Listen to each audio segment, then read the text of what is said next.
Di sebuah daerah terpencil di Jawa Tengah, terdapat sebuah rumah makan sederhana nih, yang namanya Warung Lestari. Letaknya agak ngumpet bro, di pinggir jalan raya antar kota yang sepi, dikelilingi kebun tebu sama pepohonan nih yang rimbun. Warung itu emang gak mencolok dari luar, bangunannya biasa aja dari kayu sama anyaman bambu, dengan atap seng yang udah mulai berkarat.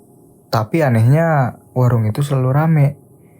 Bahkan saat warung-warung lain di sekitar mulai gulung tikar, dalam arti bangkrut bro. Jadi orang-orang yang makan di sana selalu datang lagi nih. Katanya masakan Ibu Lestari dari pemilik warung itu kerasa enak dan bikin mereka ketagihan. Mulai dari sayur lodeh, ayam goreng, sampai ke pedesnya sambal tuh bikin nagih bro. Tapi ada yang janggal. Warung itu gak pernah kelihatan memasok bahan makanan. Kan biasanya kalau warung makan tuh ada kayak truk atau pedagang sayur, bahkan sampai tukang daging yang nganterin ke warung tersebut.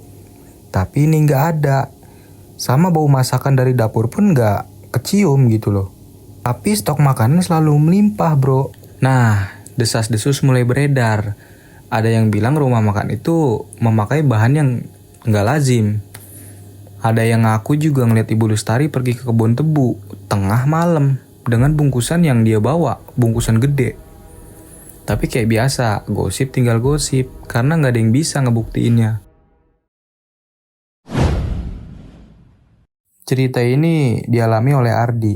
Jadi si Ardi ini seorang jurnalis muda dari Jakarta. Ngedengar keanehan warung itu dari supir truk, si Ardi ini tertarik nih. Selain buat konten, dia juga emang senang ngelidikin hal-hal ganjil. Akhirnya si Ardi memutuskan buat berkunjung ke sana, membawa serta kamera dan alat perekamnya. Di hari pertama si Ardi makan di warung itu, dia mesen nasi rames sama teh manis. Rasanya emang kata si Ardi luar biasa, kayak masakan ibunya si Ardi di rumah. Setelah makan, si Ardi ini sempat ngobrol-ngobrol sebentar nih sama si Ibu Lestari. Jadi si Ibu Lestari ini sesosok wanita paruh baya dengan senyum ramah tapi sorot matanya tajam bro. Ngobrol-ngobrol tuh si Ardi, sampai di mana dia menanyakan resep sama asal bahan. Tapi si ibu itu cuma ketawa, terus bilang, "Itu warisan dari leluhur mas." Singkat cerita, di malam harinya, si Ardi ini mulai ngerasa aneh. Dia mimpi buruk. Di dalam mimpinya, Ardi ngelihat seorang pria kurus dipotong-potong di dapur yang sama tempat dia makan tadi. Ada darah yang mengalir ke lantai tanah. Suara cekikian perempuan kedengeran samar-samar di kuping si Ardi. Akhirnya dia kebangun dengan tubuh yang penuh keringat dingin dan hidungnya berdarah. Di hari berikutnya, Ardi mulai nih nyelidikin warung itu. Dia nyoba buat ngobrol sama warga sekitar, tapi semuanya gak mau bicara. Ada yang bahkan menutup pintu saat si Ardi ini menyebut nama Warung Lestari. Akhirnya si Ardi ini ketemu nih sama Pak Mardi. Pak Mardi ini seorang mantan kepala dusun yang udah tua dan sakit-sakitan. Dengan suara berat, Pak Mardi bilang, "Warung itu dulunya rumah duka. Pernah ada kejadian besar tahun 1974. Sebuah keluarga dibantai oleh anak angkatnya sendiri yang terobsesi dengan ilmu pesugihan. Anaknya itu konon masih hidup dan dia mengubah rumah itu jadi warung." Sontak si Ardi penasaran dong. Dia nanya, "Apa hubungannya dengan Ibu Lestari?" terus Pak Mardi bilang, "Dia anak angkat itu." nah, malam ketiganya, Ardi mutusin buat menyelinap ke belakang warung itu setelah tutup. Dia ngumpet di balik semak-semak sambil nunggu. Sekitar pukul 2 malam, dia ngeliat ibu-ibu nih keluar dari dapur belakang. Ibu Lestari sambil bawa-bawa ember besar yang isinya cairan merah. Dia jalan menuju ke kebun tebu, terus hilang di antara ilalang. Ardi yang ngikutin dari belakang ya cuma bisa ngikutin diam-diam sambil ngerekam. Setelah lama dia ngikutin Ibu Lestari, sampailah di tengah kebun. Dia ngelihat ada lubang gede berbentuk lingkaran dengan banyak sesajen di sekitar lubang itu.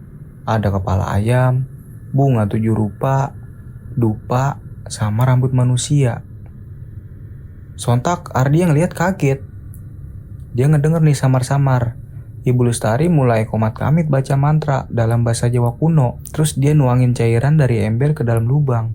Nggak lama setelah cairan itu dituang ke dalam lubang, samar-samar mulai kedengeran. Ada suara tangisan sama jeritan kayak ada orang dari dalam bumi. Ardi nyoba nih buat mundur, tapi kakinya kepleset. Dia nggak sengaja bikin suara yang kedengeran sama Bu Lestari. Terus si Bu Lestari ini nengok sambil bilang, Siapa di sana? Gak pakai pikir panjang, si Ardi lari nih sekenceng-kencengnya. Tapi semak-semak nutupin jalannya karena tinggi, angin mulai kenceng. Suara ketawa ngikutin nih dari belakangnya si Ardi. Sampai akhirnya dia berhasil keluar dari hutan itu dan balik lagi ke penginapan dia. Pas sampai di penginapan, dia ngeliat nih hasil rekaman di kameranya. Hasilnya tuh semuanya kosong bro, hitam. Cuma ada suara napasnya si Ardi nih yang kedengeran. Singkat cerita, besoknya si Ardi ini mutusin buat pergi dari desa itu. Tapi sebelum sampai ke terminal, dia ngeliat warung itu kebakar bro. Api yang gede ngelilingin warung itu. Tapi anehnya gak ada yang panik. Warga cuma bisa berdiri dan cuma nontonin. Tiba-tiba ada seorang bocah kecil nih narik tangannya si Ardi, terus bilang, Sudah waktunya mas, dia harus kembali ke bawah. pas si Ardi balik badan buat nanya, bocah itu udah gak ada. Di tempat berdirinya dia cuma ada genangan darah yang segar bro. Nah, sejak saat itu si Ardi ini sering nih ngalamin gangguan yang parah. Dia ngedengar suara-suara orang minta tolong dari dapurnya. Makanan yang dia makan selalu kerasa amis. Dia mimpi ada di ruangan sempit dengan tangan-tangan yang pengen nyengkram tubuhnya dia. Dan yang paling parah, dia nggak bisa nih berhenti buat masak. Ardi mulai masak tiap hari dengan bahan-bahan yang aneh. Daging yang nggak dia inget beli, darah yang entah dari mana munculnya. Si Ardi ini kehilangan akal, kehilangan ingatan bro. Dan akhirnya dia ngebuka warung kecil di pinggiran kota yang menyajikan menu dengan nama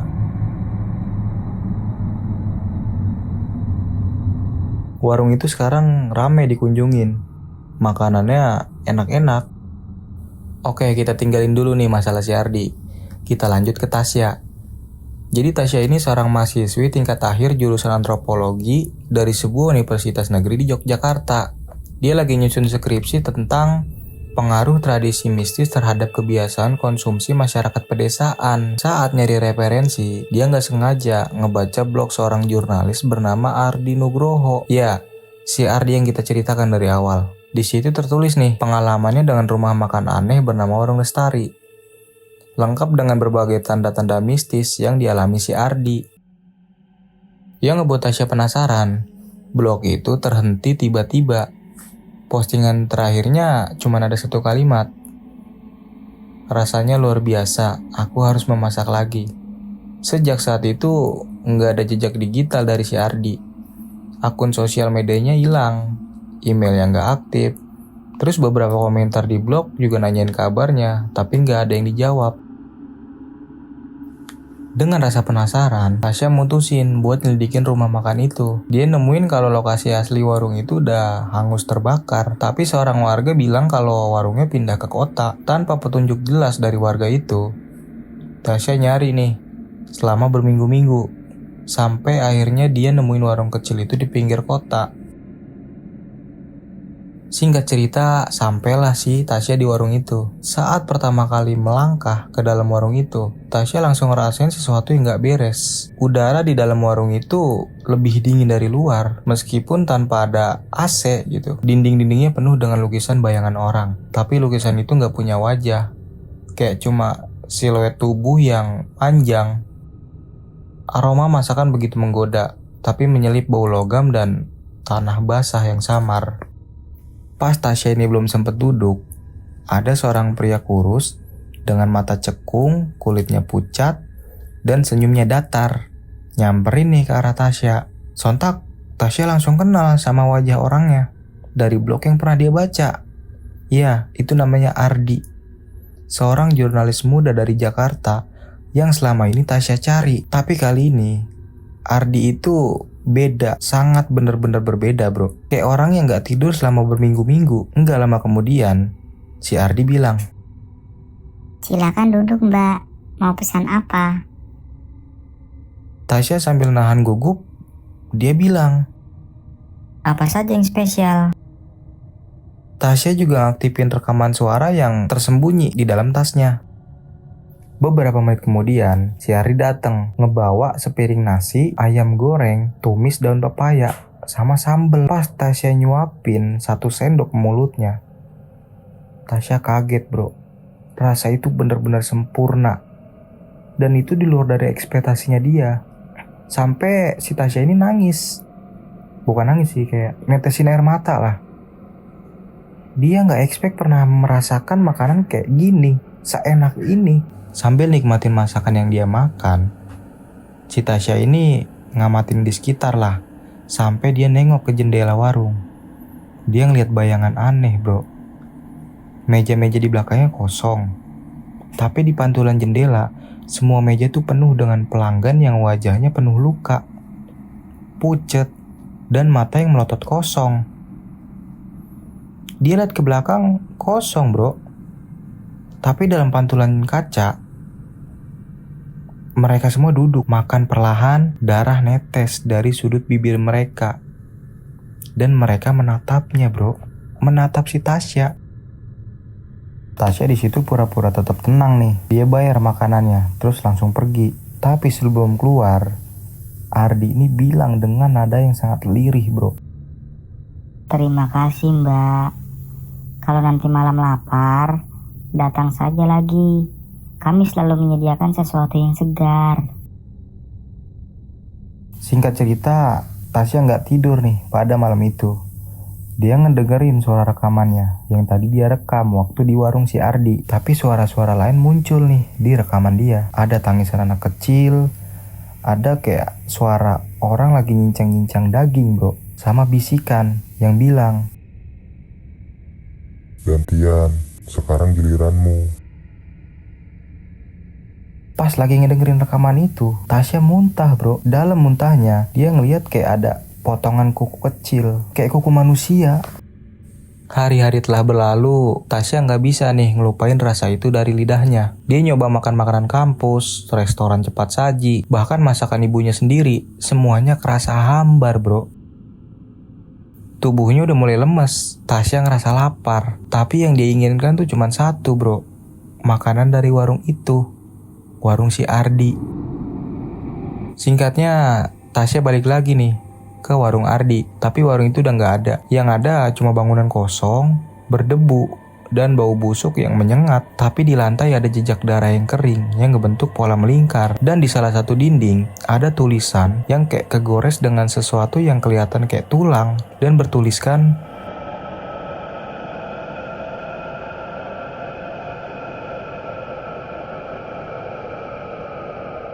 sekarang Tasya hidup dalam ketakutan bro. Dia kehilangan rasa sama semua masakan kecuali sesuatu yang segar. Dia mulai masak sendiri di malam hari dengan bahan-bahan yang cuma dia tahu asalnya dari mana. Dia gak bisa berhenti masak tuh. Dan entah gimana orang-orang mulai datang ke warung kecilnya di Yogyakarta dan mulai rame bro karena masakannya enak. Nah, kita tinggalin dulu masalah Ardi sama Tasya nih. Jadi ada seorang pria tua dengan rambut panjang beruban yang selalu pakai sorban abu-abu sama tongkat kayu cendana. Dia namanya Ki Adhikara. Dia bukan dukun biasa bro. Dia adalah penyambung batas. Seseorang yang dilatih sejak kecil buat ngejaga keseimbangan antara dunia manusia dan dunia gaib. Di suatu malam, Ki Adhikara nih nerima tamu yang gak dikenal. Seorang wanita muda yang nangis kayak sesegukan lah. Namanya Tasya. Kali ini Tasya wajahnya pucat, tubuhnya kurus, matanya kayak abis nahan lapar berhari-hari. Dia datang ke rumah Ki Adhikara yang ada di lereng Gunung Merapi. Sambil ngebawa rekaman suara dan toples kecil berisi potongan daging aneh. Dengan suara yang berat, Tasya ini bilang udah terikat bahwa ada sesuatu yang terus memanggil dia buat masak untuk ngasih makanan. Ya untuk menggantikan si Ardi lah. Pas Ki Adhikara ngebuka toples itu, potongan daging itu bukan dari binatang bro. Dia nyium kayak bekas mantra-mantra pesugihan. Jenis saji raja balas lah. Salah satu ilmu hitam paling kejam yang menukar keberkahan rezeki dengan nyawa manusia. Terus Ki Adhikara nih bilang, Aku harus mengakhiri ini. nah, Ki Adhikara mulai menyelidiki. Dia pakai pusaka peninggalan gurunya nih, cermin Nyai Surti, yang bisa nunjukin jejak energi gaib yang tersisa di suatu tempat. Dengan benda itu, dia bisa ngelihat pantulan dunia lain bro. Dari cermin itu, dia ngelihat warung-warung dengan aura hitam kayak api kecil di berbagai daerah, Wonosobo, Temanggung, Banyumas, bahkan sampai ke pinggiran kota Jakarta. Warung itu punya pola yang sama bro, selalu dibuka oleh orang-orang yang menghilang sebelumnya. Masakannya ya bisa enak, bisa dibilang enak, nggak pernah kekurangan stok meski tanpa suplai bahan. Ki Adhikara tahu nih, ini bukan satu warung, ini adalah jaringan pesugihan, dan pusatnya menurut si Ki Adhikara adalah punden tua di tengah kebun tebu yang pernah jadi lokasi warung lestari pertama. Pusat kekuatan dari sosok yang disembah bro, namanya Simbah Gunalarang, entitas kuno pemakaman tumbal manusia. Nah, Ki Adhikara ini bersama 2 muridnya dan si Tasya mutusin buat nyegel tempat itu. Mereka bawa sesajen penolak, mantra pengunci, dan cermin pusaka bro. Singkat cerita, mereka tiba nih di lokasi saat malam bulan mati, ketika kekuatan gaib sedang paling aktif. Namun pas upacara dimulai, tanah nih bergetar bro. Tiba-tiba kabut hitam naik dari tanah dan muncul nih makhluk tinggi berambut panjang dengan wajah yang berubah-ubah, kadang Ardi, kadang Ibu Lestari, kadang anak kecil yang pernah dilihat Tasya. Sosok itu ketawa bro, suaranya kayak ribuan orang yang bicara bareng-bareng. Terus mereka bilang, Kalian datang terlalu lambat. tiba-tiba tanah kebuka bro. Dari dalam tanah itu muncul nih sosok-sosok kayak pelanggan warung yang penuh luka, tubuh melepuh, tapi mereka hidup lagi kayak zombie. Terus mereka nyerang si Ki Adhikara dan murid-muridnya. Sontak Ki Adhikara ngelempar nih segenggam garam dan ngebaca mantra-mantra keras. Dia ngeluarin cermin Nyai Surti tuh, yang mantulin cahaya putih terang buat makhluk-makhluk itu ngejerit kesakitan. Terus Tasya teriak, Mereka dulunya manusia. Mereka bukan ingin menyerang. Mereka ingin bebas. Ngedengar teriakan dari Tasya, Ki Adhikara ini ngubah mantranya nih dari mengusir menjadi membebaskan. Perlahan, satu persatu sosok itu mulai kebakar sama cahaya dan menghilang sambil tersenyum. Tapi Simbah Gunalarang ini ngamuk bro. Dia nyeret tuh Ki Adhikara ke dalam tanah. Dalam teriakan terakhirnya, Ki Adhikara ngasih cermin sama Tasya sambil bilang, Kalau aku gagal, kamu harus lanjutkan. Hancurkan warung-warung itu satu persatu. Terus Adhikara itu lenyap bro. Sejak malam itu Tasya menghilang dari dunia publik. Tapi di forum-forum mistis, orang mulai ngomongin tentang seorang perempuan berjubah hitam bro, bawa cermin tua yang menghampiri warung-warung terkenal. Cara misterius nih, cuma untuk membuatnya tutup selamanya malam itu juga. Warung-warung lejat itu satu persatu hilang nih. Dan setiap kali warung itu ditutup, kedengeran suara tangisan pelan dari dalam bumi. Nah, sebagian ada yang percaya Tasya ini jadi penerus Ki Adhikara. Sebagian lagi ada yang bilang Tasya nggak pernah kembali dari malam itu. Dan yang paling mengerikan, ada kabar kalau seorang jurnalis baru dari Bandung, namanya Reza, baru aja nemuin warung kecil, sunyi, dengan masakan yang terlalu sempurna bro. Pemiliknya adalah seorang wanita muda dengan mata sayu, tapi senyum lembut, namanya Tasya. Nah, jadi si Reza ini seorang jurnalis freelance yang hobinya tuh nulis tentang kuliner ekstrim. Dia udah ngeliput beberapa masakan dari daging luar. Dia udah ngeliput masakan dari daging ular, kelelawar, bahkan sampai masakan tradisional kuno dari berbagai daerah. Tapi sebuah email anonim yang gak diketahui masuk ke inboxnya si Reza. Bacaannya begini bro.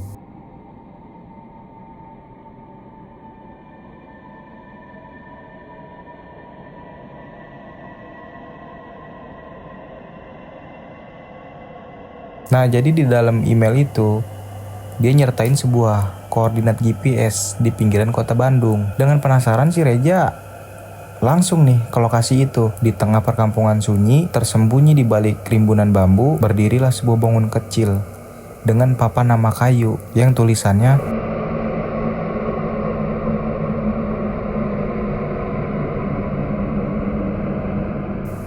Nah, jadi suasana warung itu ya biasa aja, hangat, lampu kuning remang-remang, terus aroma masakan kayak kecium dari dapur yang kebuka. Ada seorang wanita muda berdiri di balik etalase makanan. Mukanya cantik, namun kayak muram gitu bro, seolah-olah nyimpen rasa kesedihan yang mendalam. Terus wanita itu bilang, Silahkan duduk, Mas. Mau pesan apa? sontak Reza langsung milih tuh lauk secara acak, rendang, sayur lodeh, sama tahu goreng. Tapi ketika suapan pertama masuk ke mulutnya Reza, dia tahu ini bukan makanan biasa. Lidahnya kayak kesentuh sama rasa yang gak ada pedanannya gitu loh. Ada kehangatan nostalgia masa kecil, kelezatan surgawi. Namun dibalik semua itu terselip nih rasa asing, kayak rasa darah yang anget dan arang basah. Pada saat itu, Reza nyatet dan diam-diam moto. Lalu nanya ke wanita itu. Boleh saya tahu resepnya? Si wanita itu cuma senyum sambil bilang, Resepnya datang sendiri, Mas. Kadang lewat mimpi, kadang lewat bisikan. Nah, setelah makan, Reza nih mulai nih menyelidiki warung itu. Tapi semua warga kayak nggak mau bicara. Bahkan beberapa orang langsung nutup pintu nih saat dia nyebut warung Lestari. Tapi ada seorang kakek buta di desa itu. Dia bilang, itu bukan warung biasa. Nah, tiap malam Jumat Kliwon selalu terdengar suara orang nyanyi dari dapur. Tapi nggak pernah kulihat siapapun yang keluar. Dulu pernah ada perempuan yang datang dari Jogja. Katanya mau mengakhiri semuanya. Tapi setelah malam itu, yang muncul malah warung baru. Akhirnya Reza balik lagi ke warung itu buat mengkonfirmasi. Tapi kali ini suasananya berbeda bro. Nggak ada pelanggan lain. Lampu-lampu mulai redup nih. Dan wanita yang jaga warung itu nyapa dia dengan senyum yang aneh. Senyumnya tuh terlalu lebar bro. Terus bilang, Mau tambah, Mas? Sekali lagi saja. tapi si Reza nolak dan mau pergi. Tapi wanita itu berdiri nih, kayak nutup jalan keluar lah. Terus wajahnya berubah bro. Matanya sekarang penuh dengan warna hitam. Terus ada bayangan yang nyebar dari balik tubuhnya. Kayak dindingnya tuh dipenuhi. Kayak memenuhi dinding warung lah. Dan dari dapur kedengaran bunyi nih. Kayak ada suara orang yang motong daging. Sontak si Reza langsung lari tuh ke belakang dan ngebuka pintu dapur. Dan dia kaget bro. Dapur itu lebih gede dari ukuran warung dinding-dindingnya, yang dipenuhi semacam kayak jaring daging. Di tengah ruangan ada tungku yang besar dan menyala. Di atasnya tergantung sosok yang menggeliat seperti manusia bro. Tapi tubuhnya tuh kayak dicincang-cincang perlahan oleh bayangan hitam. Dan di pojok ruangan berdirilah cermin retak yang besar. Dari balik cermin itu, Reza ngeliat nih kayak kilasan wajah-wajah orang. Ada Ardi, Ki Adhikara, dan Tasya. Tasya yang terakhir menatap Reza dengan mata penuh amarah dan ketakutan, bilang, Bakar semuanya sebelum mereka keluar. Tiba-tiba bayangan itu menyerang Reza. Dia nyaris tertarik nih masuk ke dalam cermin. Tapi dengan sisa tenaga yang ada, dia ngeraih botol spiritus dan melemparnya ke tungku. Api di situ langsung membludak bro. Dan wanita penjaga warung itu ngejerit. Tubuhnya kebakar sambil berubah bentuk jadi sosok yang tanpa muka bro. Rambutnya panjang sama tubuh yang memanjang kayak belatung raksasa. Dan warung itu kebakar habis. Tapi sebelum roboh, cermin itu pecah dan meledak nih dalam suara yang menembus langit malam. Akhirnya si Reza berhasil keluar. Luka bakar di lengannya parah. Dia dilarikan warga ke rumah sakit. Tapi cerita belum selesai. Singkat cerita, beberapa bulan kemudian Reza nulis buku yang berjudul Warung Terakhir, Catatan Jurnalis di Antara Dunia. Tapi penerbit gede nolak nih, terlalu mengerikan katanya. Tapi dalam satu wawancara podcast, Reza bilang, Saya tahu, warung itu bukan yang terakhir. Itu hanya bagian kecil. Mereka bisa jadi apa saja, bukan hanya warung. Mereka bisa jadi toko makanan kekinian, restoran mewah, bahkan catering rumahan. Mereka butuh satu hal, kelezatan yang tumbuh dari ketakutan dan daging manusia. Dan mereka belum selesai dengan saya. di akhir podcast, saat si host ini menyudahi acara, kedengeran suara samar nih dari mikrofon. Gantian, sekarang giliranmu.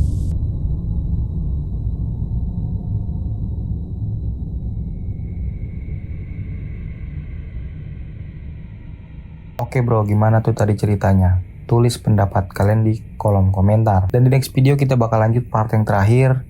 Karena berhubung gua sekarang udah malam mau menjelang pagi, mata gue udah ngantuk, jadi gue lanjutin di next video.